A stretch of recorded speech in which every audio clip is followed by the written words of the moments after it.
Hello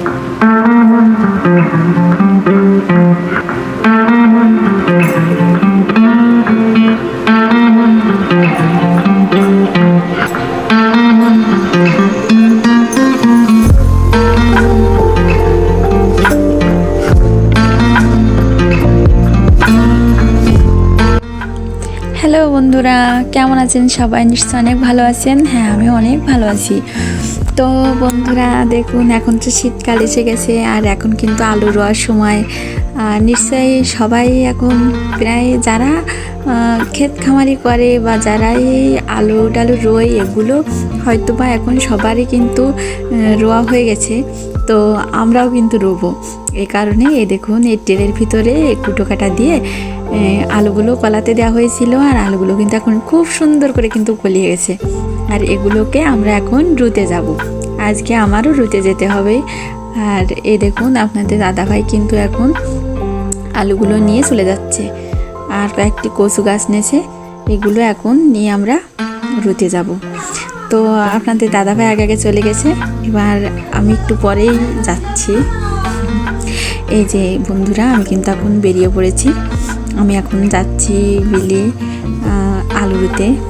চলুন, আপনারাও আমার সঙ্গে চলুন, আলু রোবো আজ। এই জায়গাটা খুব কাদা, দেখুন প্রচণ্ড কাদা ওখানে। তো বন্ধুরা, আমি কিন্তু এখন বিলে চলে এসেছি। আর এই দেখুন কত মানুষ, দেখেছেন? এনারা কিন্তু এনাদের ছাগলের জন্য ঘাস কাটতে এসেছে। এনারা ঘাস কাটছে। তো বন্ধুরা, আমি কিন্তু ফাইনালি চলে এসেছি আমাদের আরেকটি ঘেরে। এখানে এখন আলু রোবো। আর আমার শ্বশুরমশাই আর আপনাদের দাদাভাই কিন্তু এখানে আলুর জন্য জায়গা করে রাখছে। আর এখানে কিন্তু আমাদের সেই সবজির ক্ষেত, যেখান থেকে প্রত্যেক দিন নিয়ে যায়, প্রত্যেক শুক্রবারে নিয়ে যায় শাকগুলো বিক্রি করতে। আর এই দেখুন, এর পাশেই কিন্তু সেই বড় খাল। আর এই একদম খালের পাশেই আমাদের সেই আলু রোয়ার জন্য জায়গাটা করা হয়েছে। আর আমি কিন্তু বসে আছি এখানে, আর আমার শ্বশুরমশাই আর আপনাদের দাদাভাই জায়গা তৈরি করছে। এরপর রোবো আলুগুলো। এই যে বন্ধুরা, জায়গাটা কিন্তু তৈরি করা হয়ে গেছে। আর আমরা কিন্তু এখন আলু রুতে চলে এসেছি।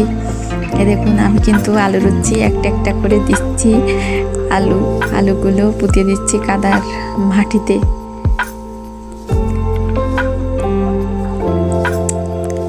আমার মতন আপনারা কে কে আলু রুয়েছেন বলবেন কিন্তু কমেন্ট করে।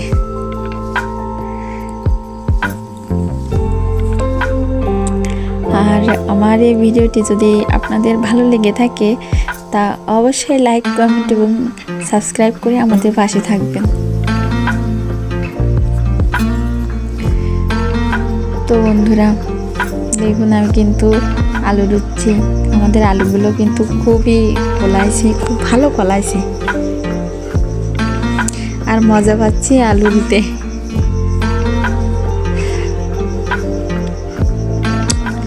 এই আলুগুলো রওয়া হয়ে গেলে এবার কিন্তু আলুগুলোকে সব ঢেকে দিতে হবে।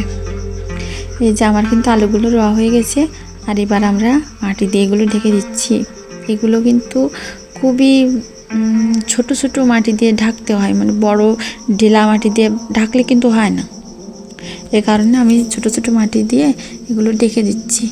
আর এর পাশে আমার শ্বশুরমশাইও কিন্তু ঢেকে দিচ্ছে আলুগুলো। এই আলুগুলো ঢেকে দেওয়ার পরে এই যে পাশেই তো একদম দেখুন, আমাদের একদম পাশেই কিন্তু খাল। আর এই খাল থেকে জল দিতে খুব সুবিধা। তো বন্ধুরা, আমাদের কিন্তু আলু রোয়া হয়ে গেছে। আর আলুগুলো কিন্তু এখন প্রায় ঢাকাও হয়ে গেছে। এই আলুগুলো ঢাকা হয়ে গেলে তারপর কিন্তু আমরা বাড়িতে চলে যাব। আর আপনারা ভালো থাকবেন সব সময়, আর আশীর্বাদ করবেন আমরাও যেন সব সময় ভালো থাকি, আর আমাদের আলুগুলো যেন খুব সুন্দর হয়।